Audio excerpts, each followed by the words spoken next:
that there are more than 20 ahadith that support Rasulullah sallallahu alaihi wasallam did Hajj Qiran.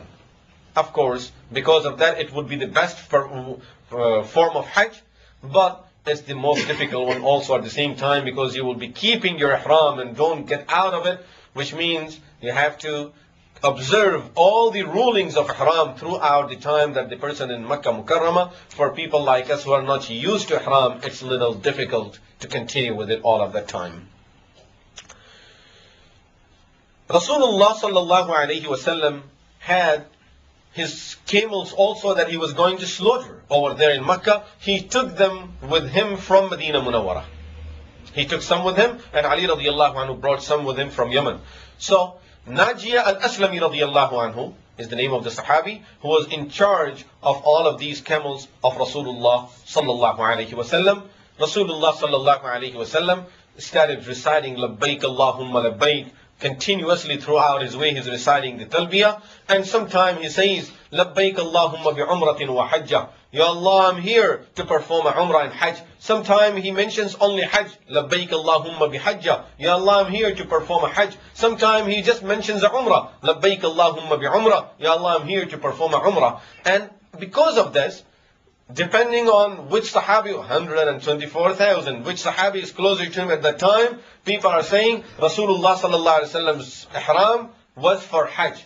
Another one will say his ihram was for umrah. The third one will say it was for qiran, hajj and umrah together, depending on what they heard from him in these different occasions.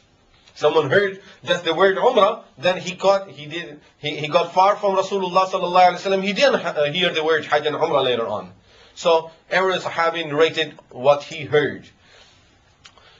And accordingly, there is another difference also in the narrations. When did he recite Talbiyah for the first time? So depending on who saw him at what time reciting the Talbiyah, which Talbiyah means Labbaik Allahumma Labbaik, and then narrated it according to what they have heard and what they have seen.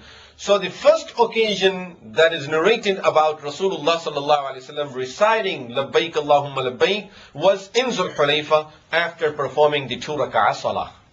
And then of course he was reciting it continuously. So someone says, I heard him reciting when he was riding his camel. Someone says, no, I heard him reciting when he got to that point. So according to what they have heard, they are narrating it in their hadith.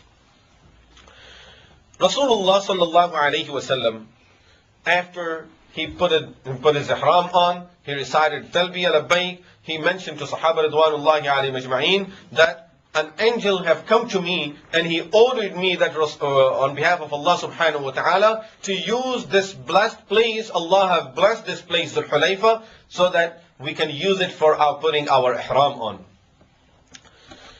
Rasulullah sallallahu alayhi wa sallam told the Sahaba Ridwanullahi alayhim ajma'een that they have a choice. They have a choice of doing whichever hajj they like, whether it's ifrad or tamattu' or qiran. He gave them the choice. So all the Sahaba Ridwanullahi alayhim ajma'een were choosing whichever type of hajj they wanted to perform. The reason I'm mentioning this, now there will be some changes to this order later on. So remember this. When Rasulullah sallallahu alayhi wasallam arrived a place called Rawha, this is about 74 kilometers from Medina Munawwara. He is stationed over there. First station is Zul Hulayfa, Abiyar Ali as it's called nowadays. This is his second station, which is Rawha. Rasulullah sallallahu alayhi wasallam, when he stationed there, a Sahabi came and offered Rasulullah sallallahu alayhi wasallam a horse, a zebra that he have hunted. And he said, Ya Rasulullah, I have hunted this, you can use it the way you want. Rasulullah sallallahu alayhi wasallam said to Abu Bakr radiyallahu anhu that distribute the meat of it amongst the Sahaba Ridwanullahi alayhim ajma'een.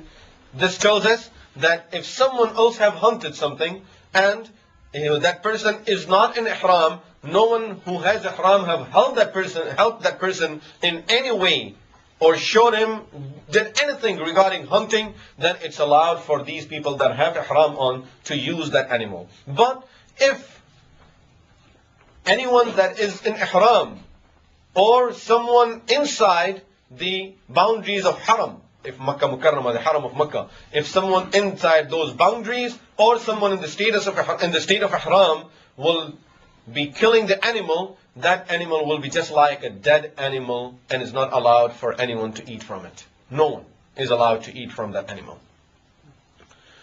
Rasulullah sallallahu alaihi wasallam, now he continued until he got to his next station, that was called Al-Athaya.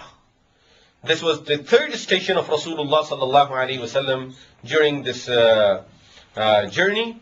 Over there, Rasulullah sallallahu alaihi wasallam saw a deer that was sitting at the side of a mountain, and there was an arrow inside the deer. In the stomach of the deer, there is an arrow. So someone have hit the deer with an arrow, but still that person didn't come to catch it, didn't come to get it. But the deer is tired of running now, so it's just sitting over there. It can't run away.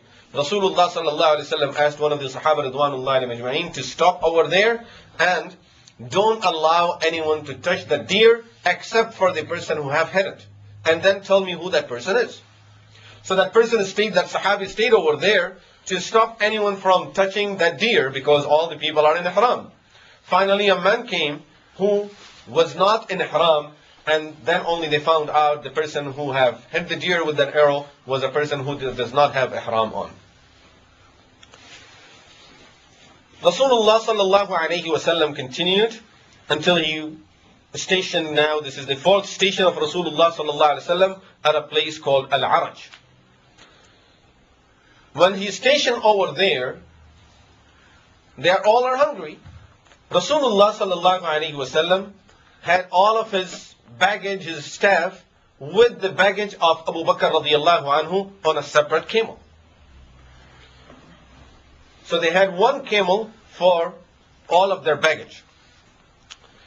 And that camel was under one of the slaves of Abu Bakr radiallahu anhu. So they're stationed over there. Now they're waiting for that camel to arrive so they can have some food. But as they're waiting, finally they see that slave come in without the camel. So Abu Bakr radiallahu anhu got up and asked him, what happened to the camel? He says, I lost it last night. Abu Bakr radiallahu anhu got so upset that Rasulullah sallallahu alaihi wasallam is hungry and here you lose your camel, and that was the only camel that you have to take care of. There weren't so many camels that I gave you to take care of. It was only one camel, and he started punishing him.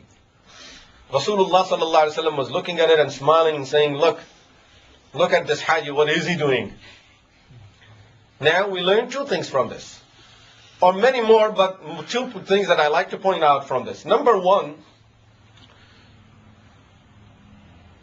it's not good to even do this much during Hajj, but it is when the ayah says that do not argue or fight during Hajj.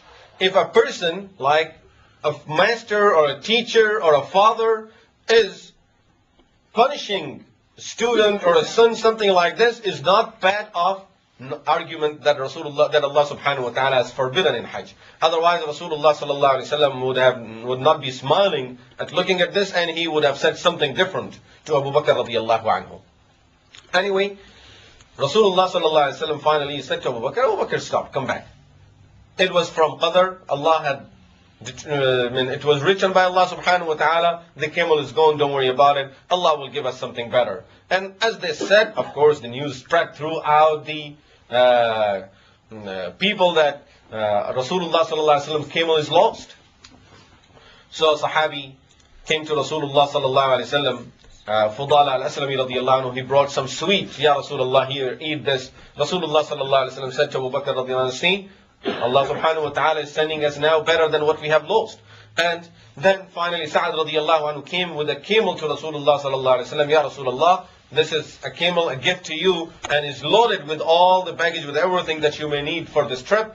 Rasulullah sallallahu alaihi wasallam, by that time, he got the news that we found our camel. So he said to Sa'ad radiallahu anhu, you take your camel back. Allah subhanahu wa ta'ala returned our camel to us. Then Rasulullah sallallahu alaihi wasallam continued until he was at a place called Al-Abwa. Does it click? Abwa is a place where his mother is buried. But Rasulullah sallallahu alaihi wasallam did not go towards that side. he just stationed over there. And at this place also, a Sahabi